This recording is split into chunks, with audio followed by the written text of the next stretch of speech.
L'été en Normandie était une caresse brûlante sur la peau, un mélange de vent salé et de soleil mordant. Chaque année, ma famille louait une grande maison face à l'Atlantique, où nous passions des semaines entre rires, déjeuners interminables et soirées à regarder le ciel se teinter de pourpre. Cette année, pourtant, quelque chose était différent. Ou peut-être étais-je différente.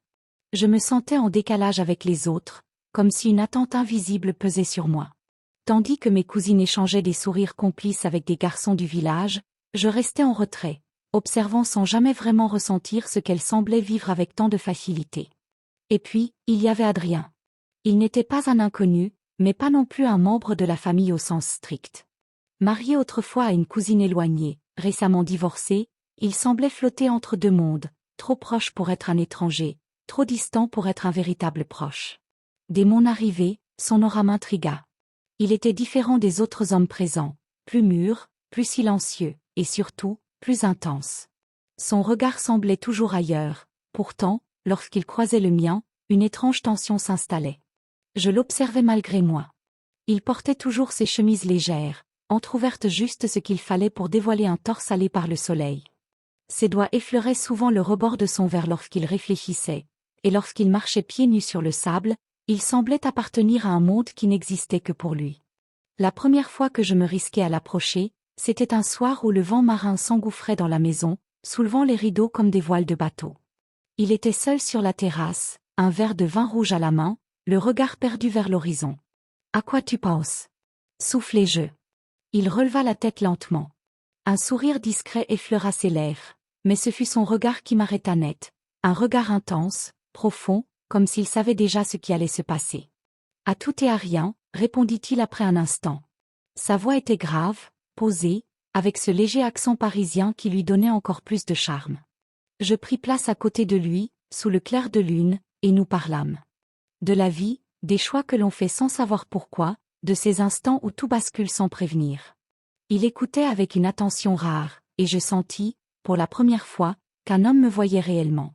Puis, il posa cette question qui résonna en moi comme une évidence. « Pourquoi tu restes toujours distante avec les garçons de ton âge ?»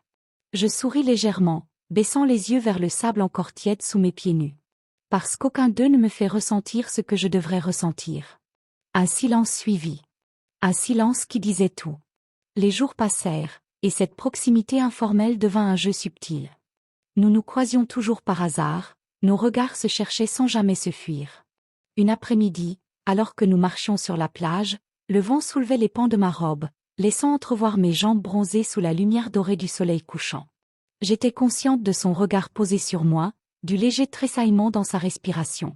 Il s'arrêta soudainement. « On passe beaucoup de temps ensemble.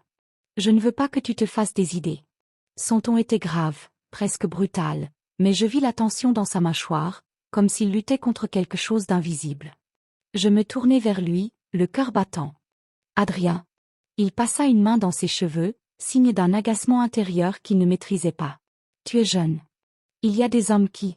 Mais aucun d'eux n'est toi. » Ses yeux s'agrandirent légèrement, comme s'il ne s'attendait pas à ma réponse.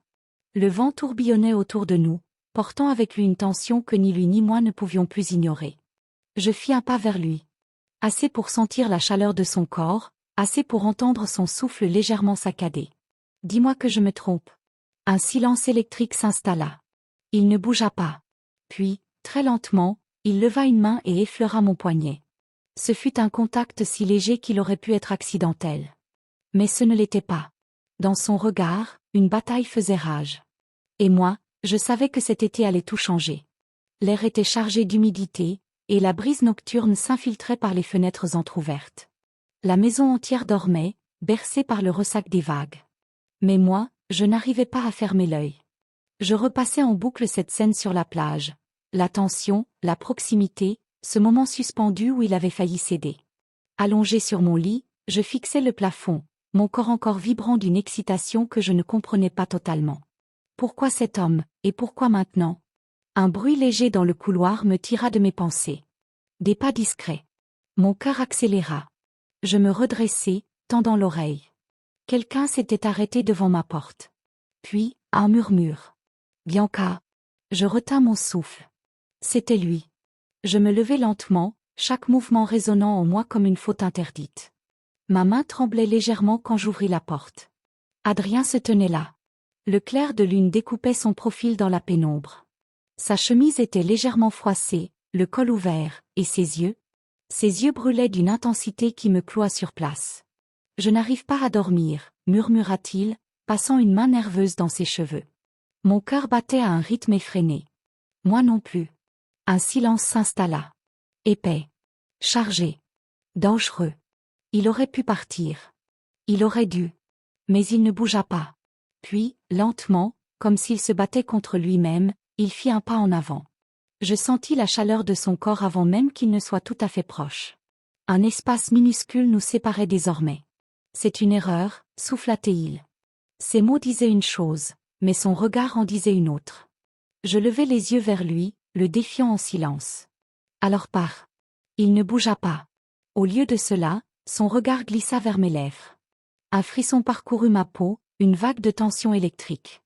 Je ne savais pas qui fit le premier geste, si ce fut lui ou moi, mais soudain, nos souffles se mélangèrent. Son odeur, sa chaleur, l'urgence contenue dans son corps tendu.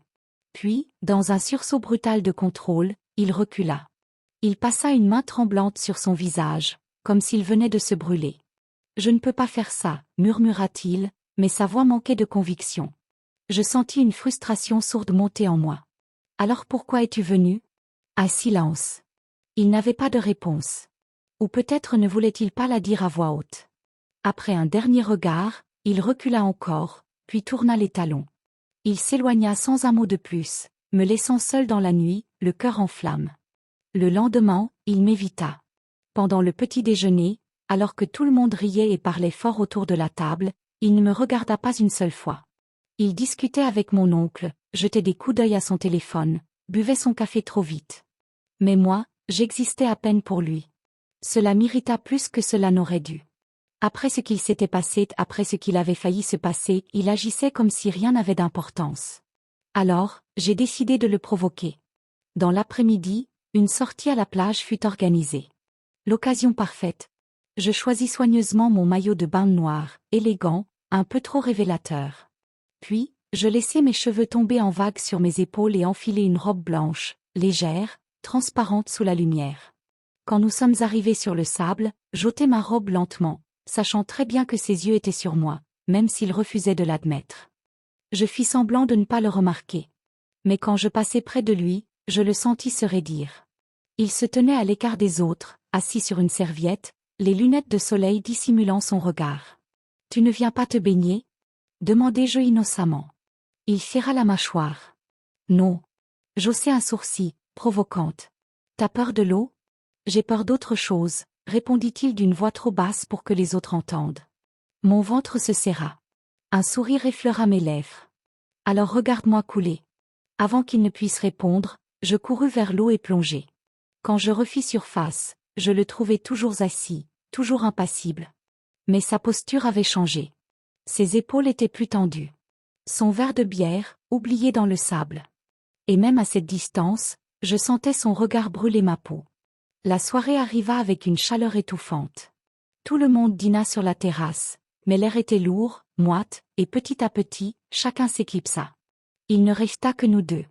Adrien se leva pour débarrasser la table. Je fis de même, lui tendant un verre. Nos doigts se frôlèrent. Il tressaillit. « Arrête ça. »« Arrêtez quoi ?» Son regard se planta dans le mien, plus noir que la mer sous la nuit. « Ce jeu. » Je penchai la tête, feignant l'innocence. « Quel jeu ?» Il ferma brièvement les yeux, comme s'il cherchait une patience qu'il n'avait plus. Puis, à une vitesse qui me coupa le souffle, il attrapa mon poignet. Doucement, mais fermement. « Tu sais très bien ce que tu fais. » La chaleur de ses doigts contre ma peau fit naître une onde électrique à travers tout mon corps. Et cette fois, ce fut lui qui s'éloigna le premier. Mais pas avant d'avoir murmuré quelque chose qui m'arracha le souffle. « Tu joues avec le feu, Bianca. » Et il avait raison. Car je savais une chose. Il était déjà en train de brûler. La nuit était tombée, lourde et suffocante, comme si l'air lui-même était chargé de tout ce qui ne pouvait être dit à voix haute. J'étais seul sur la terrasse, le regard perdu dans l'obscurité de l'océan. Le dîner s'était terminé il y a longtemps, et tout le monde dormait déjà. Tout le monde sauf lui. Je l'entendais, à l'intérieur, ranger les derniers verres. Il était encore là. Je fermai les yeux un instant, sentant mon cœur cogner contre ma poitrine. Cette tension, elle devenait insupportable. Et puis, il y eut ce bruit. Le frottement d'une chaise déplacée. Puis des pas. Je ne bougeais pas. Je le laissais venir à moi. Adrien s'arrêta derrière moi. Assez proche pour que je sente sa chaleur, mais pas assez pour me toucher. Pas au corps. « Pourquoi tu es toujours là ?» murmura-t-il.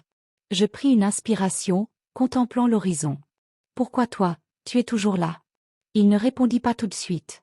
Je sentis plutôt son souffle s'accélérer. « Tu me rends fou, Bianca. » Ma peau se hérissa à ces mots, mais je restai immobile. « C'est toi qui luttes, pas moi. » Un silence, dense, vibrant, comme un orage qui menace d'éclater. Puis, doucement, il posa ses mains sur le dossier de ma chaise. Il était derrière moi. Il me cernait. « Tu veux me tester ?» Je me mordis la lèvre. « Peut-être. C'est dangereux. » Je me retournai lentement. Il était là, si près, si tendu, si brûlant. Ses mains, appuyées contre la chaise, m'encadraient. Il m'avait piégé, et pourtant, c'est lui qui semblait à bout de souffle. « Je ne sais pas si je peux te résister encore longtemps. » Son regard glissa vers mes lèvres. Un frisson remonta le long de mon dos. « Alors ne résiste pas. » Et il céda. Dans un mouvement presque brutal, il me saisit par la taille et m'attira contre lui. Son souffle chaud sur ma peau. Ses doigts qui serraient mes hanches. Ce moment tant attendu qui explosait enfin. Mais juste avant que nos lèvres ne se touchent, il s'arrêta. Il me regarda, son regard brûlant de désir et de panique mêlée. « Si je t'embrasse, je ne pourrai plus revenir en arrière. » Mes doigts glissèrent doucement sur sa chemise, sentant la tension sous le tissu. « Alors embrasse-moi. » Il lâcha un juron à peine audible. Puis, il céda. Son baiser fut violent, désespéré, affamé. Ses mains m'agrippaient comme s'il avait passé des années à réprimer ce qu'il ressentait. Et moi, je ne voulais plus respirer, seulement me perdre dans lui. Le temps s'effaça. Il n'y avait plus que nous deux, seuls dans la nuit. Jusqu'à ce que soudain, un bruit dans la maison. Nous nous figeâmes. Des pas. Quelqu'un venait. Adrien me lâcha aussitôt, recula brutalement, le souffle coupé. La panique dans ses yeux. La porte de la terrasse s'ouvrit. « Vous êtes encore debout ?» C'était mon oncle. Mon cœur battait encore à toute vitesse. Oui, on discutait. Ma voix était trop aiguë. Trop rapide. Mon oncle ne sembla pas remarquer. « Vous devriez dormir. Demain, on part tôt en excursion. » Il s'étira, bâilla, puis repartit sans rien ajouter. Mais moi, je restai figé. Quand je me tournai vers Adrien, il était déjà parti. Le lendemain, le silence avant la tempête. Il n'était plus le même. Pendant l'excursion en bateau, il ne me regarda pas une seule fois. Il m'évitait. Mais j'avais vu la panique dans ses yeux la nuit dernière. Il avait peur. Pas de moi. De lui-même. L'après-midi, alors que tout le monde dormait après le déjeuner, je passai devant sa chambre. Sa porte était entr'ouverte. Il était assis sur le lit, la tête dans les mains. J'entrai sans frapper. Il sursauta, releva la tête. Ses yeux étaient hantés. « Tu ne devrais pas être là. » Je m'approchai lentement. « Tu le veux autant que moi. Pourquoi tu refuses ?» Il secoua la tête, sa mâchoire se contractant sous la tension. « Parce que ce n'est pas juste. » Je m'arrêtai juste devant lui. « Pour qui ?» Il ouvrit la bouche, mais aucun son n'en sortit. J'avais raison. Je tendis la main. Il ne recula pas. « Adrien, regarde-moi. » Il leva les yeux vers moi. Et c'est là que je sus. Il était déjà perdu. La chaleur de l'après-midi alourdissait l'air dans la maison, rendant l'atmosphère presque étouffante.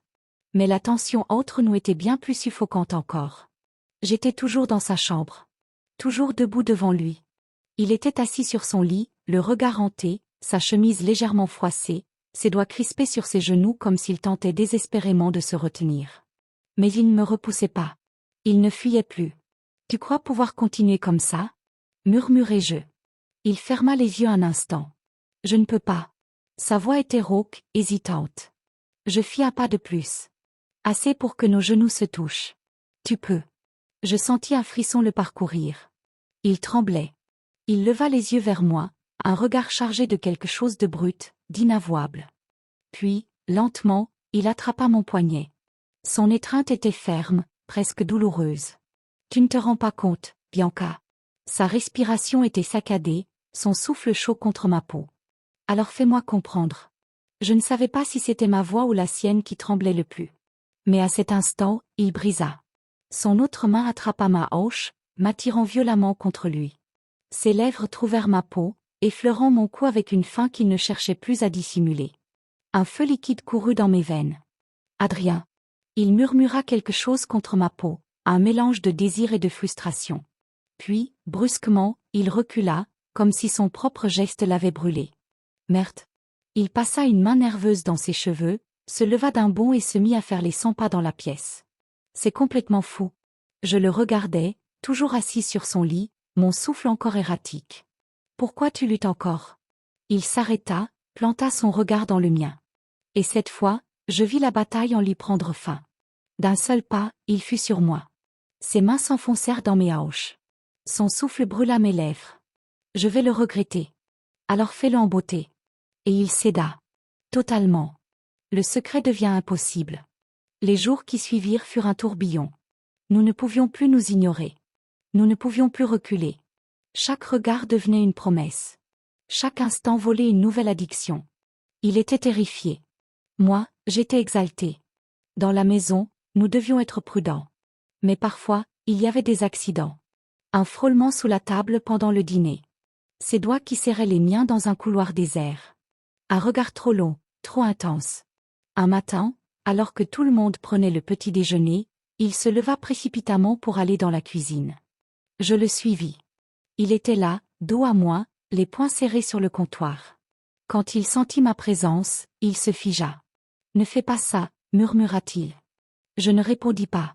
J'effleurai simplement son dos du bout des doigts. Il frissonna. Si quelqu'un nous surprend, personne ne nous surprendra. Je savais que je jouais avec le feu. Mais je voulais le voir perdre le contrôle. Et il le perdit. D'un geste rapide, il m'attira contre lui, me plaquant contre le mur. Son souffle était saccadé, ses yeux brûlants. « Tu es folle. Et toi, tu es perdue. » Un silence électrique. Puis, d'un coup, une voix dans le couloir. On s'écarta violemment, juste avant que la porte ne s'ouvre. C'était ma tante. « Vous êtes là ?» Ma respiration était encore trop rapide. Adrien aussi. « Oui », réussit-il à dire en s'éclaircissant la gorge. Elle ne remarqua rien. Mais moi, je compris une chose. Nous étions à 2 doigts de nous faire attraper. Et ça ne pourrait pas durer éternellement. La peur s'installe. Ce soir-là, Adrien était distant. Nous étions à la plage avec le reste de la famille, mais il ne disait presque rien. Je le voyais fixer l'horizon, perdu dans ses pensées. Je m'approchai doucement. « Tu regrettes ?» Il serra la mâchoire. « Je suis en train de tout foutre en l'air. On ne fait rien de mal. » Il tourna la tête vers moi, et son regard était sombre. « Si. On sait très bien ce qu'on fait. » Je posai une main sur son bras. Il ferma brièvement les yeux. « Dis-moi d'arrêter », murmura-t-il. Mais il savait que je ne le ferais pas. Et il savait qu'il n'avait plus la force de partir. C'était trop tard. Pour lui. Pour moi. Pour nous. Et pourtant, le destin allait bientôt nous rattraper. L'air était chargé de tempête, comme si le ciel lui-même sentait que quelque chose allait exploser. Adrien et moi, nous ne pouvions plus reculer. Chaque regard était un aveu. Chaque frôlement était un incendie. Chaque silence était une implosion. Mais nous étions trop proches du précipice. Et nous allions bientôt tomber. L'instant où tout bascule. Ce soir-là, la famille organisait un dîner sur la terrasse, face à l'océan. Tout semblait normal. Les conversations coulaient, les rires fusaient, les verres tintaient sous la lueur des lampions suspendus au-dessus de la table. Mais moi, je ne voyais que lui. Et lui, il luttait de toutes ses forces pour ne pas me regarder. J'avais envie de le provoquer. De le tester une dernière fois. Alors, sous la table, je laissai glisser mon pied contre le sien. Il sursauta presque imperceptiblement, sa main crispée sur sa fourchette. Il ne réagit pas. Alors, j'osai plus. Un effleurement plus appuyé. Une caresse plus lente. Il lâcha un souffle discret, sa mâchoire se contractant. Personne ne remarquait. Personne sauf lui. Puis, brusquement, il posa ses couverts et se leva. Je vais fumer. Sa voix était trop tendue. Il partit vers la plage, une cigarette déjà entre ses doigts tremblants. Je savais que je l'avais poussé à bout. Alors, je le suivis. La confrontation. Il était là, face à la mer, le vent jouant dans ses cheveux sombres. Je m'approchai. Il m'entendit venir, mais il ne se retourna pas. « Tu joues à quoi ?» demanda-t-il d'une voix rauque. Je m'arrêtai à quelques centimètres derrière lui. « Tu m'évites depuis des jours. » J'en avais marre. Il lâcha un rire amer. « Tu ne comprends pas, Bianca. » Je contournai son corps tendu pour me placer devant lui. « Alors explique-moi. » Il me fixa. Son regard était un mélange de désir et de chaos. Je suis en train de me foutre en l'air. Je posai une main sur son torse. Son souffle s'accéléra. « Alors laisse-moi tomber. » Silence. Il serra les poings. « Tu sais que je ne peux pas. » Je souris doucement. « Alors embrasse-moi. » Il ferma les yeux. Son front toucha le mien. « On va tout détruire. Alors brûlons ensemble. » Et cette fois, il ne chercha plus à résister. Il m'attrapa par la taille et m'écrasa contre lui. Son baiser était un cataclysme. Une explosion après trop d'attente.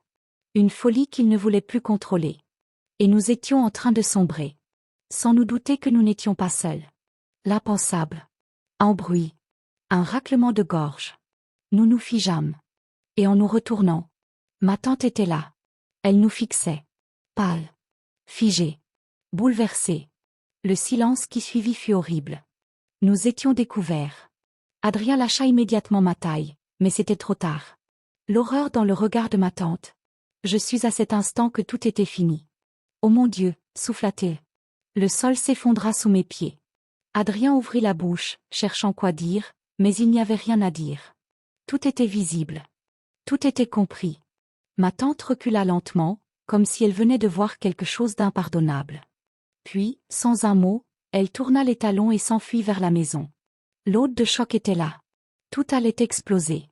Et nous ne pouvions plus rien faire. L'après. Cette nuit-là, je ne dormis pas. Personne ne vint me parler. Mais le matin, Adrien était parti. Sa chambre était vide. Aucune trace de lui. Seul un silence insoutenable flottait dans la maison. Et un vide dans ma poitrine. Il avait fui. Il avait choisi la seule solution possible. La fuite. Et moi, je restais là. Brisé. Seul. L'aube du doute. Les jours passèrent dans un flou douloureux. On évitait de parler de lui. C'était un sujet tabou. Mais un matin, alors que je marchais seul sur la plage, mon cœur encore en ruine, je trouvai quelque chose dans le sable. Un morceau de papier. Je le pris et le dépliai. Quelques mots, griffonnés à la hâte. Je n'ai jamais voulu fuir. Mais c'était la seule solution. Point. Si je pouvais revenir en arrière, je referais tout exactement pareil. Point. Et si le destin est clément, alors ce n'est pas la fin. Ah! Mon souffle se coupa. Un frisson glissa sur ma peau. Je levai les yeux vers l'océan infini. Et je sus. Ce n'était pas fini. Pas encore.